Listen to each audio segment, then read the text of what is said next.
नवाब हीर को अपने घर लेकर आया। जी हाँ दोस्तों, टू जूनियर सीरियल में आने वाला ट्रैक अब पूरी तरह से कहानी की दिशा बदलने वाला है।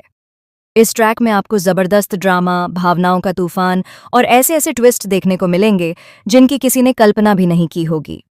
यहाँ पर आप देखेंगे कि नवाब अचानक हीर को अपने घर लेकर आ जाता है और यहीं से कहानी एक नए मोड़ पर पहुंच जाती है। अब चलिए विस्तार से समझते हैं कि आखिर नवाब हीर को अपने घर क्यों लेकर आया है और इसके पीछे क्या क्या छुपा हुआ है। लेकिन उससे पहले दोस्तों, अगर आपको ऐसे ही सीरियल अपडेट्स और धमाकेदार ट्विस्ट जानना पसंद है तो वीडियो को लाइक ज़रूर करें और चैनल को सब्सक्राइब कर लें। दरअसल दोस्तों, नवाब हीर को अपने माँ बाप से मिलवाने के इरादे से घर लेकर आता है।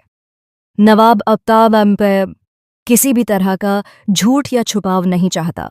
वह पूरी दुनिया के सामने यह सच कबूल करना चाहता है कि हीर उसकी गर्लफ्रेंड है और वह उसी से शादी करना चाहता है। नवाब ने यह फैसला अपने दिल में बहुत पहले ले लिया था, लेकिन अब वह इसे अपने परिवार के सामने रखने की हिम्मत जुटा पाया है।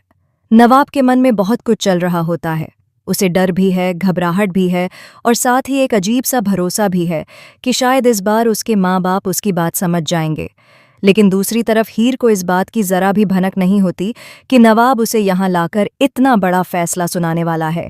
हीर तो बस यही सोचती है कि शायद नवाब उसे अपने घर यूं ही लेकर आया है। जैसे ही नवाब अपने पिता के सामने खड़ा होता है, उसका दिल तेजी से धड़कने लगता है। लेकिन वह खुद को संभालते हुए अपने पिता से कहता है कि पापा, मैं आपसे एक ज़रूरी बात करना चाहता हूँ। मैं जिस लड़की के साथ रहना चाहता हूँ उसी के साथ पूरी जिंदगी बिताना चाहता हूँ। मैं किसी और से शादी नहीं कर सकता। नवाब अपने पिता को यह भी याद दिलाता है कि वह पहले ही मंडप से चला गया था, क्योंकि उसका दिल वहां नहीं था। वह साफ शब्दों में कह देता है कि अगर उसे इस घर में रहना है और अगर उसे अपने माँ बाप का साथ चाहिए तो उसकी एक ही शर्त है कि उसकी शादी हीर से कराई जाए। वह कहता है कि तभी वह इस घर में रहेगा और तभी खुश रह पाएगा। नवाब की बातें सुनकर घर का माहौल एकदम गंभीर हो जाता है। नवाब के पिता गुस्से और हैरानी के बीच झूलने लगते हैं। तभी उनकी नज़र हीर पर पड़ती है और वह तीखे स्वर में पूछते हैं कि यह लड़की कौन है। बेटा, तुम किस लड़की को इस घर में लेकर आए हो? क्या तुम जानते हो कि यह लड़की असल में कौन है? नवाब पूरे भरोसे के साथ कहता है कि पापा, ये मेरे कॉलेज में पढ़ती है। मैं इसे जानता हूँ, समझता हूँ और इसी से प्यार करता हूँ। लेकिन नवाब के पिता को उसकी बातों पर जरा भी यकीन नहीं होता। वह कहते हैं कि बेटा, तुम अभी बहुत नासमझ हो। तुम इस लड़की को ठीक से जानते ही नहीं हो। पहले यह तो पता करो कि इसका अतीत क्या है और इसका सच क्या है। इसी बीच माहौल और भी ज्यादा तनावपूर्ण हो जाता है। हीर ये सब सुनकर घबरा जाती है। वह समझ जाती है कि अगर अभी सच्चाई सामने आ गई तो बात बहुत बिगड़ सकती है, क्योंकि नवाब अभी तक अपनी परीक्षा पास नहीं हुआ है और अगर उसके परिवार को पूरा सच पता चल गया तो शायद नवाब को घर से बाहर निकाल दिया जाए।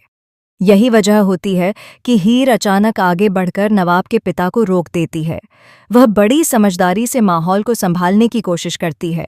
वह नवाब को साइड में ले जाती है और फिर नवाब के पापा और माँ से हाथ जोड़कर कहती है कि प्लीज़ अभी सच मत बताइए, अभी यह सही समय नहीं है। हीर अंदर ही अंदर बहुत कुछ सोच रही होती है। वह जानबूझकर नवाब से झूठ बोल रही होती है, लेकिन उसका मकसद गलत नहीं होता। वह चाहती है कि नवाब खुद समझे कि एक लड़की के लिए शादी का मतलब क्या होता है। शादी सिर्फ प्यार नहीं होती, बल्कि जिम्मेदारी, समझदारी और बलिदान भी होती है। हीर चाहती है कि नवाब पहले अपने पैरों पर खड़ा हो, अपनी परीक्षा पास करे और खुद को साबित करे। तभी वह इस रिश्ते की असली अहमियत समझ पाएगा। हीर यह भी जानती है कि अगर नवाब अभी अपने घर वालों से भिड़ गया तो हालात और ज्यादा खराब हो सकते हैं।